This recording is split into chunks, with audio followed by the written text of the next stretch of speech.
The correlation coefficient is this really popular way of summarizing a scatter plot into one single number between -1 and 1. And in this video I'll show you 3 formula-free steps to how that's done. Okay, so I'll work with example scatter plots like this. It shows 4 movies. On the x-axis we can see the movie's length, and on the y-axis a rating for the movie between 0 and 5 stars. The first step for the correlation coefficient is that it fits a straight line to the data. So in this example the line would go somewhere like here. And this is your standard straight line fit, so the one that minimizes the square distances between the fitted line and the individual data points. In the second step, the correlation coefficient simply remembers if the slope from the straight line fit is pointing upwards or if it's pointing downwards. So in the first data set we saw that the slope is positive. And in that case, the correlation coefficient is positive as well. I already mentioned that the correlation coefficient is always between -1 and 1. So if the slope is positive, the correlation coefficient will be between 0 and 1. Then in the second case, in this data set, you can see that the longer movies tend to get the worse ratings, so the slope is negative. And in that case, the correlation coefficient is negative as well. It'll be between 0 and -1.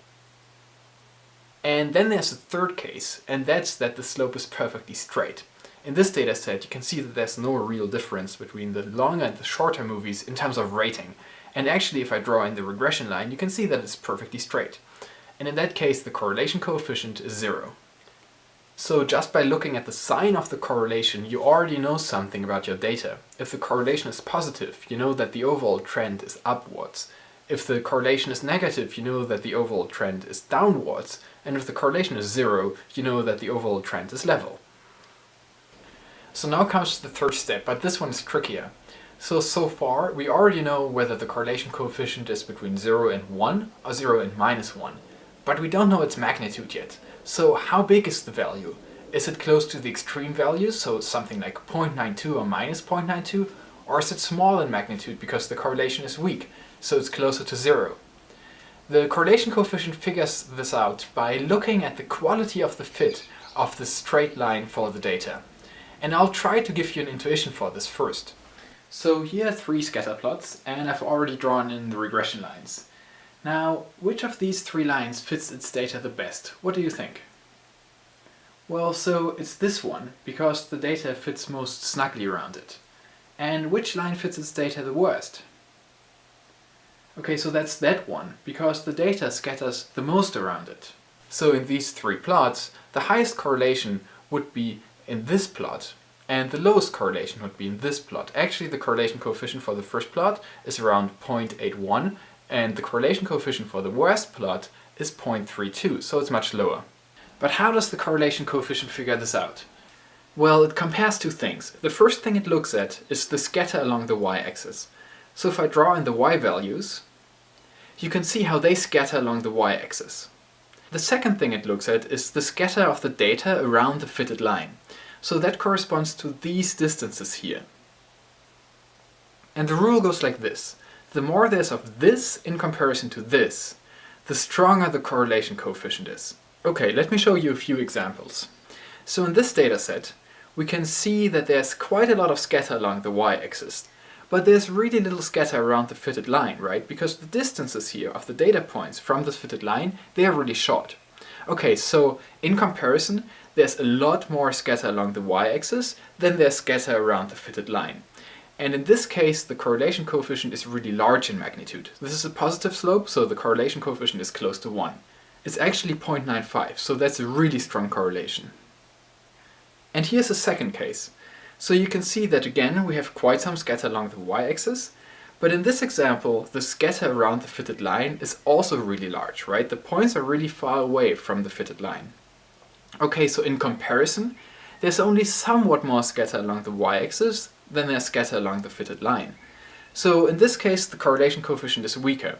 It's 0.56 actually. That's still decent correlation, but it's less than before. In this third case, the fitted line actually turns out to be straight. So what this means for the data is that the scatter along the y-axis and the scatter around the fitted line, they are actually exactly equal. And in this case the correlation coefficient is exactly 0. So you can see that if the scatter along the y-axis is much larger than the scatter around the fitted line, then we get correlation coefficients which are really large in magnitude. But if the scatter along the y-axis and the scatter around the fitted line are really similar, then we get correlation coefficients which are close to 0. So now we know the 3 steps of the correlation coefficient. Let's see how this can help us with an example.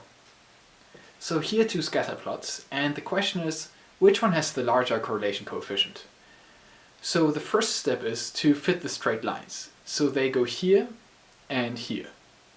And then step 2 is to remember the slope of these lines. Well, they are both positive. So in this case, we already know that both our correlation coefficients will be between 0 and 1. So in the third step, we have to compare the scatters around the y-axis against the scatters around the fitted lines. Okay, let's look at the y-axis first.